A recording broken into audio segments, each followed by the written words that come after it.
हम लोग डिस्कस कर रहे हैं chemical equilibrium DBT. In this you ask first question number 4. Question number 4 is given which of the following statement relationships are is not correct. Question Kp equal to Kc for N2 plus O2 base 2NO correct है because इस reaction के लिए अगर आप ध्यान से देखोगे तो डेल्टा एन जीरो है, तो डेल्टा एन जीरो तो उसका मतलब Kp इक्वल टू Kc आ जाएगा, सही लिखा हुआ है। Qc ग्रेटर देन Kc का रिस्पॉन्स टू बैकवर्ड रिएक्शन, ये भी सही है। अगले स्टेप में लिखा है Kp is not defined for CH3CO CH3 plus water, जो CH3CO प्लस CH3 हो, ये सही है क्योंकि ईस्टर की हाइड्रोलिसिस है, ये एक्वस फेज इक्वेशन है। यहाँ पे पार्शियल प्रेशर डिफाइन कर पाना पॉसिबल नहीं होता है, यहाँ कॉन्सेंट्रेशन से डील करेंगे। तो this is a equation aqueous phase hydrolysis of ester है बेसिकली, इसका केपी डिफाइन नहीं करेंगे। लास्ट स्टेप में लिखा है कि SP is equal to 4s cube is for short like CaF2 is applicable even in the HF solution. ये गड़बड़ हो गया, क्योंकि अगर हम CaF2 की सॉलिबिलिटी लिखेंगे तो ये बनेगा Ca2 plus plus 2F minus. अभी सॉलिबिलिटी S और 2S लिखेंगे तो KSP की वैल्यू आ जाएगी calcium 2 plus concentration into fluoride ion concentration square, तो ये भी 4S क्यूब बनेगी। बट जब आप इसको HF सोल्यूशन में डिजोल्व कराएंगे तो फ्लोराइड आयन कॉन्सेंट्रेशन वेरी कर जाएगा। Once you take HF, it will give you H plus and F minus, and then we have CaF2 which gives Ca2 plus plus 2F minus। तो concentration of F minus को directly S नहीं लिख पाएंगे, इस वजह से ये चीज़ very कर जाएगी, तो इसका आंसर डी रिपोर्ट कर देंगे। ठीक है, क्लियर यहाँ तक। इसके बाद next question you asked is question number 7।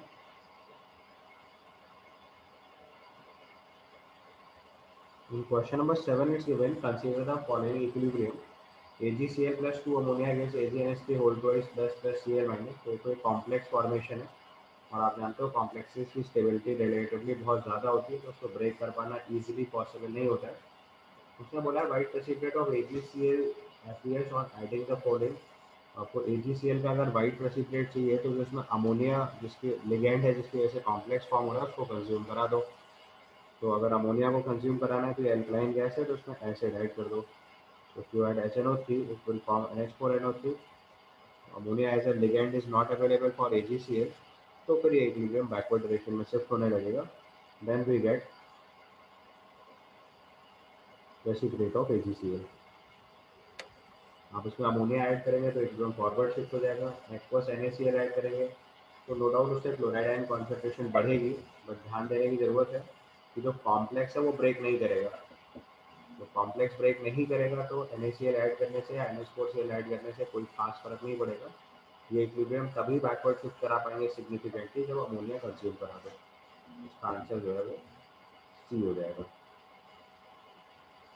ठीक है, क्योंकि इस इक्वेशन का फॉरवर्ड डायरेक्शन इक्विलिब्रियम वैल्यू बहुत हायर होती है, ये बैकवर्ड केवल तभी शिफ्ट कर सकता है जब कोई रिएक्टेंट ही खत्म हो जाए।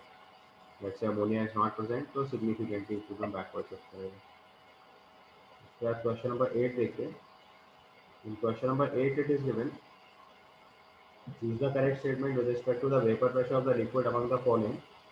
increases linearly with the temperature, increases non-linearly with increasing temperature। तो आपको मैंने कॉन्सेप्ट सिखाया हुआ है, अगर हम टेम्परेचर इंक्रीज करते हैं तो इससे वेपर प्रेशर इंक्रीज करता है।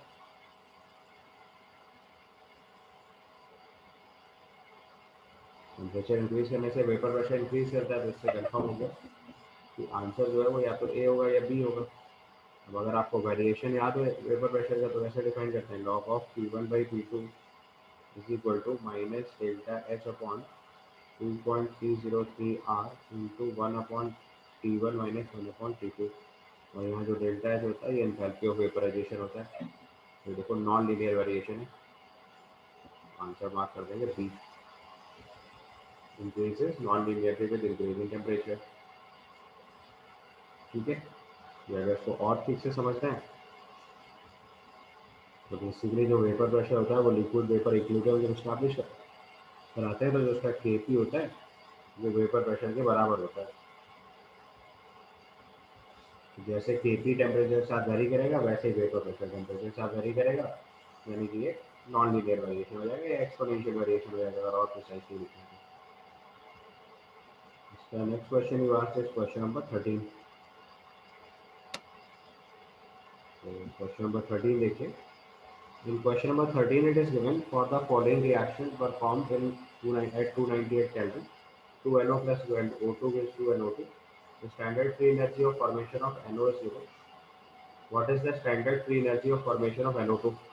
तो देखो आपको पहले सबसे पहले पता है कि ऑक्सीजन गैसियस जो है वो thermodynamically most stable allotropic form है. थर्मोडाइनमिकली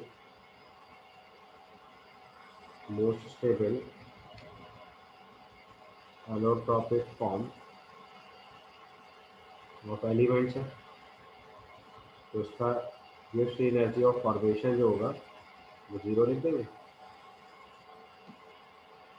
अब standard free energy formation of NO given है, NO2 निकालना है. तो अगर हम इसका delta G naught reaction calculate करेंगे ये आ जाएगा गिव्स energy of formation of NO2 into 2 minus गिव्स energy of formation of NO into 2. Option तो जीरो है. ठीक है. अब जरा वैल्यू सब्स्टिट्यूट करना शुरू करो और हमें Kp गिवन है. अच्छा Kp गिवन है तो delta G nought is equal to minus RT ln of K equilibrium होता है. इस वैल्यू को सब्स्टिट्यूट करेंगे तो आ जाएगा माइनस 8 टेम्परेचर दे रखा है 298 ln ऑफ Kp दे रखा है 1.6 इंटू 10^12. ये डेल्टा G नॉट रिएक्शन हो गया. इसको सब्स्टिट्यूट कर दो. Delta G not formation of NO2 निकालना है आपको. तो delta G not formation of NO2 अगर निकालेंगे तो हो जाएंगे half of delta G not formation of NO into 2 minus 8 into 298 into ln of 1.6 into 10^12. ये ऑप्शन मैच करा दीजिए. डेल्टा G नॉट फॉर्मेशन दे रखा है आपको 86.6 किलो जूल दे रखा है. ये वाला डेटा जूल्स में आएगा आर के साथ जो लिखा हुआ है. किलो जूल्स में कन्वर्ट करना है तो 86,600 लिख लो. अगर हम इस वैल्यू को सॉल्व करके लिखते हैं तो 0.5 into 2 into 86,600 minus R into 298 ln of 1.6 into 10^12. ये देखो आपका ऑप्शन डी से मैच कर जा रहा है. ये आपका फाइनल आंसर हो गया. ठीक है. नेक्स्ट क्वेश्चन देखिए question number 15. In question number 15 is given gaseous N2O4 dissociates into NO2 according to the reaction. N2O4 gaseous gives 2NO2 at 300 Kelvin 1 atmosphere pressure. The degree of dissociation of N2O4 is 0.2. If 1 mole of N2O4 was introduced in the vessel, then the density of the equilibrium mixture. तो N2O4 जो है वो dissociate होकर 2NO2 बना रहा है. इसका initial 1 मोल है. डिग्री ऑफ डिसोसिएशन 0.2 है तो 1 माइनस 0.2 0.4 बना. अब देखो आपको इस इक्विलिब्रियम मिक्सचर की डेंसिटी निकालनी है. तो हमारे पास जो इंफॉर्मेशन है उसमें प्रेशर गिवन है, टेम्परेचर गिवन है. ठीक है. तो हम सीधे सीधे फॉर्मूला लगा सकते हैं Pm is equal to DRT. इसका मॉलिक्यूलर मास ऑफ मिक्सचर निकालना है इक्विलिब्रियम पे. राइट. तो अगर हम molecular mass of the mixture equilibrium पे निकालेंगे तो इनिशियली 1 मोल था तो कंजर्वेशन ऑफ मास लगाएंगे तो इनिशियल मास हो गया 92 ग्राम. फाइनली मास लिखेंगे तो ये हो गया हमारे पास 0.8 मोल्स हो गए N2O4 प्लस 0.4 मोल हो गया NO2. ये टोटल मोल्स हो गए into molecular mass at equilibrium. ठीक है.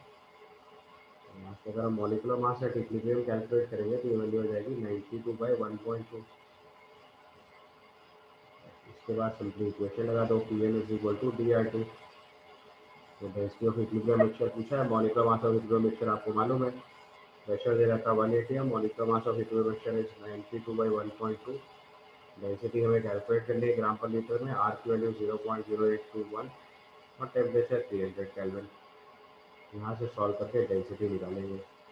This comes out to be 92/1.2 into 0.0821 into 300. इतने ग्राम पर लीटर आएगा. सॉल्व करके एक बार आंसर वेरीफाई कर दीजिए. बताइए कितना है. तो सॉल्व करोगे तो 3.11 ग्राम पर लीटर आंसर आ जाएगा. इसका सब आंसर बी मैच कर जाएगा. Next question you asked is question number 16. Question number 16 is given the increase of pressure on ice water system at constant temperature will lead to। देखो आपको पता है कि ये हेट्रोजेनस इक्विलिब्रियम का केस हो गया। आइस एंड वाटर इक्विलिब्रियम में हमें पता है कि अगर हम प्रेशर इंक्रीज करेंगे तो किस डायरेक्शन में शिफ्ट करेंगे, shift in the direction of more density, shift in the direction of more density. और आपको पता है आइस की डेंसिटी वाटर से कम होती है तो ये फॉरवर्ड शिफ्ट आ जाएगी।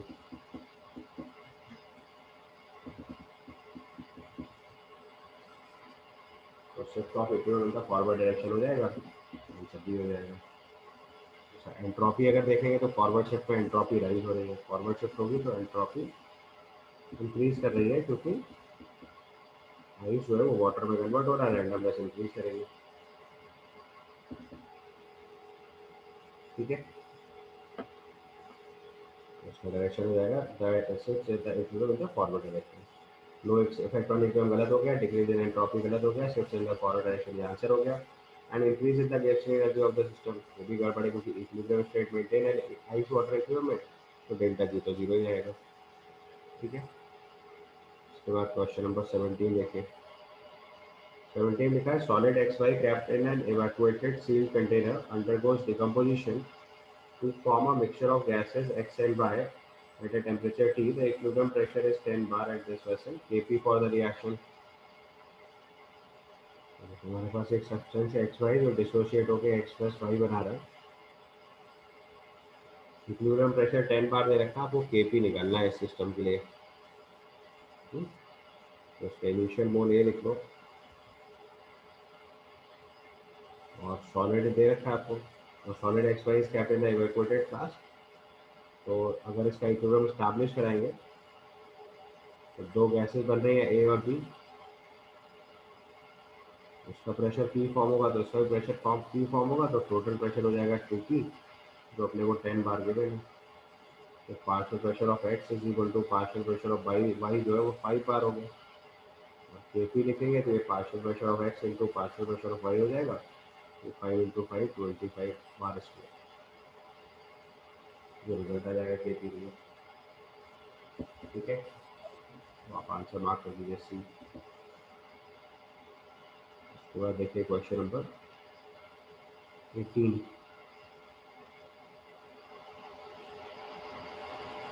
क्वेश्चन नंबर 18 लिखा है which of the following lines correctly shows the temperature dependence of the equilibrium constant के फॉर एन एक्सोथर्मिक रिएक्शन। तो पहले आपको टेम्परेचर का वेरिएशन पता होना चाहिए इक्विलिब्रियम कांस्टेंट के। ये आएगा ln of K equilibrium is equal to ln of A minus delta X upon R T.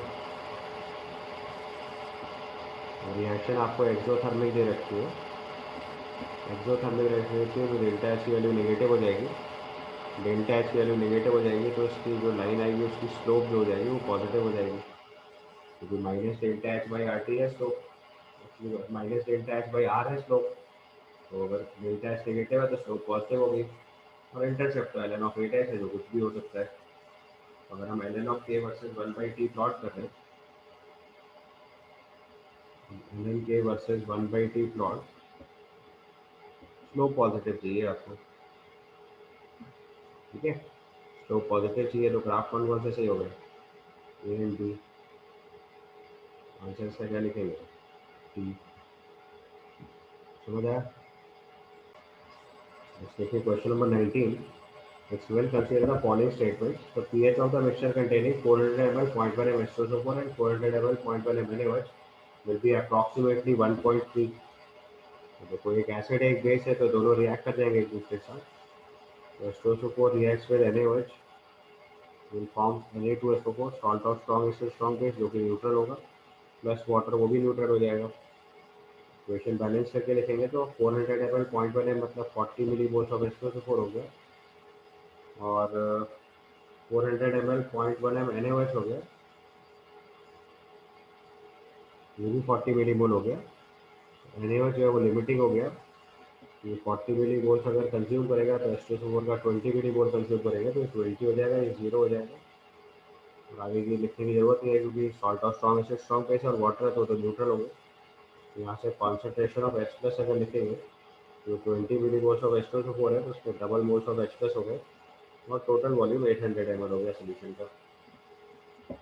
तो सिंप्लीफाई करेंगे तो ये वैल्यू हो जाएगी 1/20। और यहाँ से अगर पी एच लिखेंगे अब हम, पी एच हो जाएगा minus times log of H plus concentration, उसको सीधे सीधे लिख सकते हैं लॉग ऑफ 20, तो सेम एज 1 प्लस लॉग 2 यानी कि 1.3।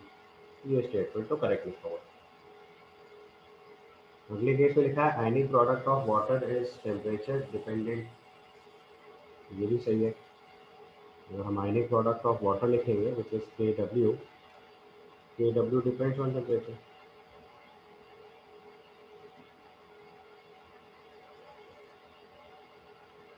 नेक्स्ट केस में लिखा है monobasic acid with K is equal to 10 power -5 has a pH 5, the degree of dissociation of acid is 50%। तो अगर हमारे पास pH जो है वो 5 गिवन है और उसका के वैल्यू 10⁻⁻5 है, तो आपको अल्फा रिपोर्ट करना है। तो pH की जगह अगर हम लिखेंगे यहाँ से तो एक्सप्रेस कंसेंट्रेशन हो गई 10⁻⁻5, जिसकी वैल्यू सी अल्फा के इक्वल होगी।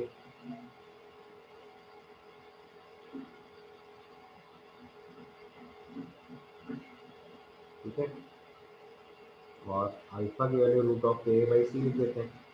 वहाँ से आप सी निकाल के यहाँ सब्स्टिट्यूट करके अल्फा निकाल लो, या सीधे सीधे अल्फा की वैल्यू 0.5 दे रखी, तो यहाँ से कॉन्सेंट्रेशन निकाल लो किसी की, और फिर रूट ओवर सी के करके एक्सप्रेस निकाल दो। तो बेसिकली आपको यहाँ से अल्फा चेक करके बताना है कितना आएगा। ठीक है, एक्सप्रेशन लिखिए K is equal to C alpha square upon 1 minus alpha. K की जगह 10⁻5 पुट करो, सी अल्फा की जगह 10⁻5 पुट करो, तो into alpha upon 1 minus alpha, alpha solve करेंगे तो 0.5 आ जाएगा, तो सी भी करेक्ट हो गया। डी ऑप्शन में लिखा है Le Chatelier principle is not an application not applicable to common and effect, ये गलत हो गया। लीचेटेड प्रिंसिपल जो है वो कॉमन एंड इफेक्ट को एक्सप्लेन करने के लिए यूज़ करते हैं, या common and effect Le Chatelier principle पे एप्लीकेशन है, तो डी स्टेटमेंट रॉन्ग हो गया। उसका ए बी सी करेक्ट हो गया, उसका आंसर मार्क करेंगे डी, या फोर्थ मतलब मीन सी मार्क के हिसाब से। Then comes question number 21। Question number 21, given the value of Kp by Kc for the following reaction at 300 Kelvin respectively, तो फॉर्मूला लगा दो आप यहाँ पे सीधे सीधे। Kp और Kc का रिलेशनशिप पता है हमको, हमारा फॉर्मूला होता है Kp is equal to Kc into RT power delta N. यहाँ से अगर Kp बाई Kc लिखना है सीधे सीधे, तो ये RT पावर डेल्टा एन हो गया। पहली वाली रिएक्शन के तो देखो डेल्टा एन 0 है, ये वैल्यू 1 आ जाएगी। दूसरे वाले रिएक्शन के लिए डेल्टा एन लिखेंगे तो ये 1 आ जाएगा, ये वैल्यू RT हो जाएगी। ठीक है, RT की वैल्यू आपको 24.62 दे रखा है, तो वही आंसर लिख देंगे। तीसरी वाले इक्वेशन पे डेल्टा एन की वैल्यू कितनी होगी -2, की वैल्यू हो जाएगी RT पावर -2, यानी 1/2462 पावर 2 आ जाएगा। ये तीन वैल्यूज है जो आपको मैच करानी है। आंसर मैच करा लो तो पहला वाला आंसर तो फर्स्ट 1 हो गया, दूसरा वाला 24.62 हो गया, और तीसरी वाली वैल्यू लिखेंगे तो वो काफ़ी कम आएगी। तो उसके बेसिस पे डी आंसर इसका फिट हो रहा होगा लिखेगा। एक बार वैल्यूज कैलकुलेट करके देख लो। 1/24.65 का स्क्वायर करना है, तो उसको लगभग 25 मान लो अगर जल्दी करना है। 25 का स्क्वायर लिखेंगे तो 625 हो जाएगा, और 1/625 लिखेंगे तो ये बेसिकली 10⁻³ और हमें आ जाएगा। इसका आंसर डी मैच कर जाएगा। ठीक है, हाँ, इसमें सेम क्वेश्चन को यूनिट से भी कर सकते हैं, बिकॉज बेसिकली डेल्टा एन निकाला है हमने, उसी से वैल्यू चेक कर रहे हैं, क्योंकि क्वेश्चन में आरटी की वैल्यू डायरेक्टली गिवन, तो सॉल्व करने में भी टाइम नहीं लगेगा। आरटी नहीं गिवन होता तो हम यूनिट से चेक कर लेते, फिर कैलकुलेशन नहीं करते उस क्वेश्चन में। ठीक है, इसके बाद क्वेश्चन नंबर 22 देखिए। Question number 22 is given 5.1 gram of NH4HS is introduced in 3 liter evaporated flask at 327 degrees Celsius. 30% of the solid decomposed to ammonia and H2S gas. The Kp for the reaction is, तो देखो ये heterogeneous equilibrium का सवाल हो गया। NH4HS dissociate होकर NH ammonia plus H2S form कर रहा है। ठीक है। तो 5.1 ग्राम इसका मास दे रखा है, बोल तो रहा है, एक बार सॉल्व करते हैं। 5.1 by molecular mass of the substances 51, ये 0.1 मोल आ जाएगा। 0.1 मोल का 30% डिसोशिएट किया हुआ है, तो ये 0.07 हो गया, ये 0.03 हो गया और ये 0.03 मोल हो गया। अब यहाँ से पार्शियल प्रेशर ऑफ अमोनिया निकाल लो। पार्शियल प्रेशर ऑफ अमोनिया हो जाएगा एन आर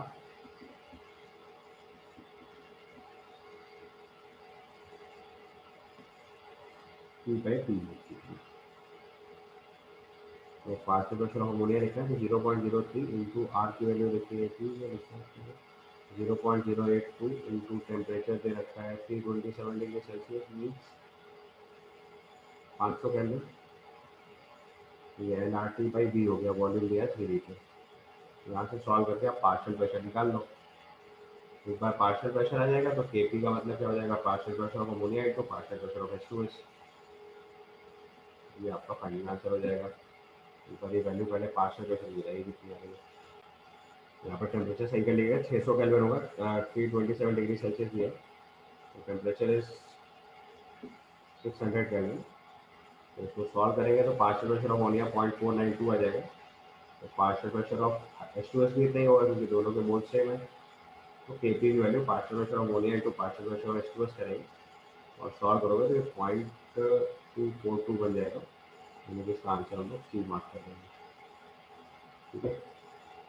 तो नेक्स्ट क्वेश्चन, क्वेश्चन नंबर 23। 23 देखो, एक थोड़ा लेंथी क्वेश्चन है। ऐसे क्वेश्चन को देखने से हमें नॉर्मली अवॉइड करना चाहिए, फिर भी अभी अगर आप सीखना चाहते हैं तो मैं आपको करके दिखा दे रहा हूँ।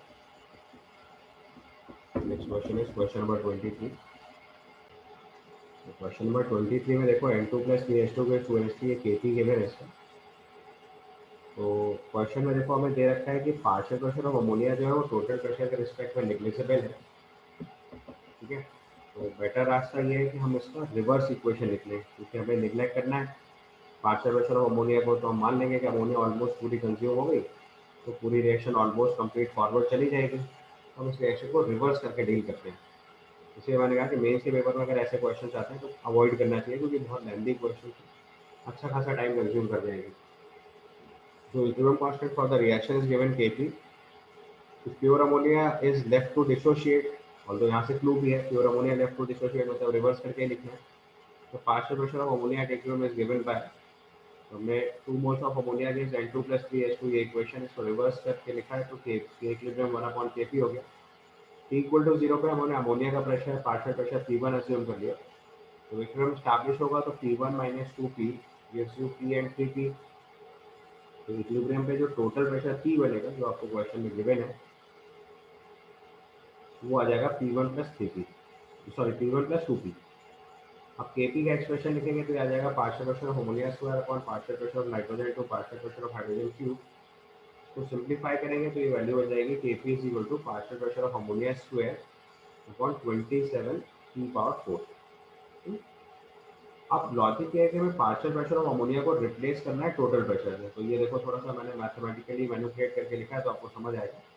मैंने पहला टर्म लिखा है P1 plus 2P minus P1 minus 2P, क्योंकि P1 प्लस 2P जो है वो टोटल प्रेशर है और P1 माइनस 2P जो है वो partial pressure of ammonia equilibrium पे। तो अगर मैं इन दोनों को डिफरेंस करके लिखूंगी 4P1 ऐसे लिख सकते, यानी कि स्मॉल p की वैल्यू हो गई P1 plus 2P minus P1 minus 2P upon 4। ये कैसे आया, यही बस ट्रिक थी सवाल को सॉल्व करने की, क्योंकि हमने ये टोटल प्रेशर लिया और ये अमोनिया का प्रेशर लिया है।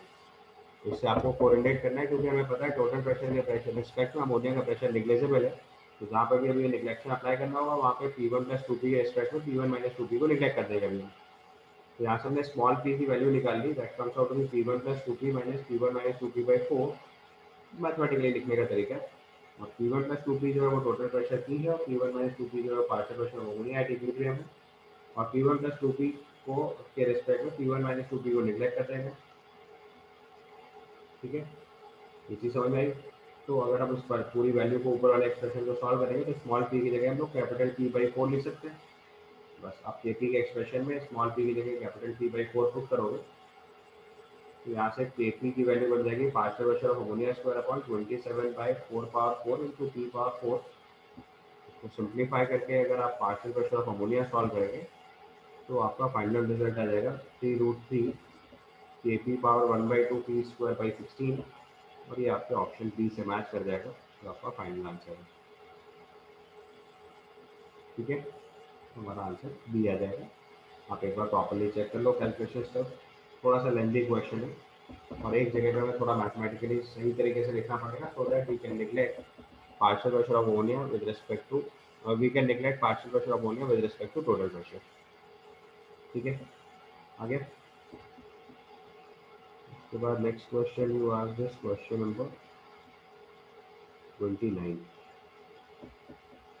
Question number 29 is given for the reaction 2H2 plus 2NO gives N2 plus 2 water. The observed rate of expression is rate equal to Kf into NO square into hydrogen. The rate expression for the reverse reaction, तो आपको बताइए equilibrium process दे रहेगा, rate of forward reaction rate of backward reaction लिख रहे हैं। We may write rate of forward reaction will be equal to rate of backward reaction. हमारा expression बनेगा K F into sorry rate आपको लिख रखा है के एफ इंटू दिस, आपको रिवर्स रिएक्शन लिखना है। पहले आप इक्विलिब्रियम लिख लो इसका, तो इक्विलिब्रियम कांस्टेंट अगर हम लिखेंगे तो that will be K F by K B. Equilibrium constant will be K F by K B और इसको अगर इसके एक्सप्रेशन लिखेंगे तो आएगा N2 into water square upon N2 by sorry N2 into water square by H2 square into NO, H2 square into NO square, ये expression है। अब उसने हमें फॉरवर्ड रिएक्शन का जो रेट दे रखा है वो दे रखा है K F into NO square into H2। तो रिवर्स रिएक्शन अपने आप बन जाएगा K B into N2 into water square upon H2।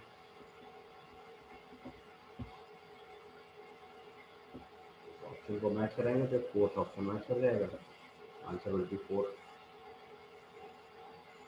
ठीक है, उसके बाद next question you ask this question number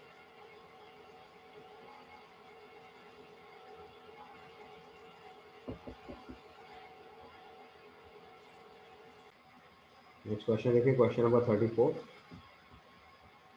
34 में लिखा है consider the following reaction N2O4 gaseous gives 2NO2 delta H naught is given for the following reaction cases A and B the direction in which the equilibrium shifts is temperature decrease and pressure increase by adding nitrogen at constant temperature। देखो logic क्या है, इस reaction का delta N देखोगे तो ये positive है और डेल्टा एच देखेंगे तो भी पॉजिटिव है। इसका मतलब प्रेशर इंक्रीज करने से बैकवर्ड शिफ्ट आएगी,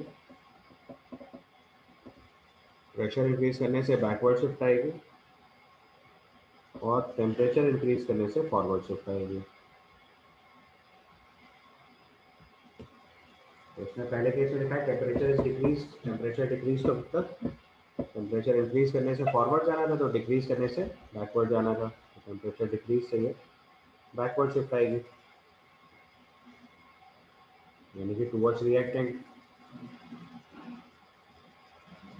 और pressure is increase by adding nitrogen at constant temperature. तो देखो क्लोज कंटेनर पर रिएक्शन हो रही है और आप प्रेशर इंक्रीज कर रहे हो तो एट कांस्टेंट वॉल्यूम नाइट्रोजन यहाँ पे इनर्ट गैस की तरह काम करेगा। तो at constant volume on addition of inert gas no change, on addition of inert gas no effect on equilibrium. उसका आंसर बन जाएगा towards reactant and no change, मतलब आंसर इसका ए मार्क कर देंगे। समझ आया? इसके बाद क्वेश्चन नंबर 30 पूछ रहे हैं, वो भी देख लो। क्वेश्चन नंबर 30 में लिखा है the figure shown below reactant A represented by square is in equilibrium with product be represented by circle the equilibrium constant. तो देखो हमने रिएक्टेंट ए दे रखा है, प्रोडक्ट बी दे रखा है, तो उसका इक्विलिब्रियम कांस्टेंट लिखेंगे तो आ जाएगा active mass of B by A. और क्वेश्चन के हिसाब से बी जो है वो सर्कल से रिप्रेजेंटेड है, गिनो कितने सर्कल है, नंबर ऑफ सर्कल्स काउंट करके बताओ। तो शायद 11 है मेरी समझ से। और जो रेक्टेंगल है वो बी है, वो ए है, डिवाइड बाई ए करो, ए कितना दे रखा है 6, ये क्लोज टू 2 आंसर हो गया। ठीक है,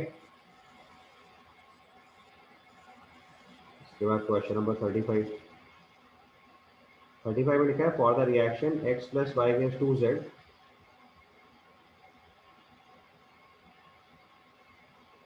1 mole of x and 1.5 mole of y and 0.5 mole of z were taken in a 1 liter vessel and allowed to react।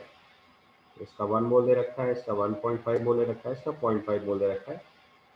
At equilibrium the concentration of z was 1 moles per litre. तो उससे आपको clearly समझ में आ रहा है equilibrium forward shift जा रहा है क्योंकि z की वैल्यू बढ़ रही है। ये 1 माइनस z लिख लो, 1 माइनस ए, 1.5 माइनस ए, 0.5 प्लस 2 है, राइट। तो यहाँ से 0.5 प्लस 2a की वैल्यू आपको इक्विलिब्रियम पे 1 दे रखी है। यहाँ से a की वैल्यू कितनी हो गई 0.25, a की वैल्यू 0.25 आ गई। तो कॉन्सेंट्रेशन ऑफ x लिखेंगे अगर हम, तो ये वैल्यू बन जाएगी 0.75। कॉन्सेंट्रेशन ऑफ y लिखेंगे तो ये वैल्यू हो जाएगी 1.25, और कॉन्सेंट्रेशन ऑफ z लिखेंगे तो 1 हो गया। तो इक्विलिब्रियम कांस्टेंट लिखेंगे तो आएगा active mass of z square upon active mass of x into active mass of y। Substitute value तो ये तो हो गया 1 स्क्वायर बाय 0.75 इंटू 1.25। इसको सॉल्व कर दीजिए और आंसर बताइए। इक्विलिब्रियम कांस्टेंट की वैल्यू उसने आपको x बाई 15 दिया हुआ और x पूछा गया, तो मतलब आपको फाइनल आंसर में 15 मल्टीप्लाई, इक्विलिब्रियम कांस्टेंट में 15 मल्टीप्लाई करके रिपोर्ट कर देना, वो आंसर आपका 16 आ जाएगा। ठीक है, ये आपकी इक्विलिब्रियम डिग्री कंप्लीट हो गई।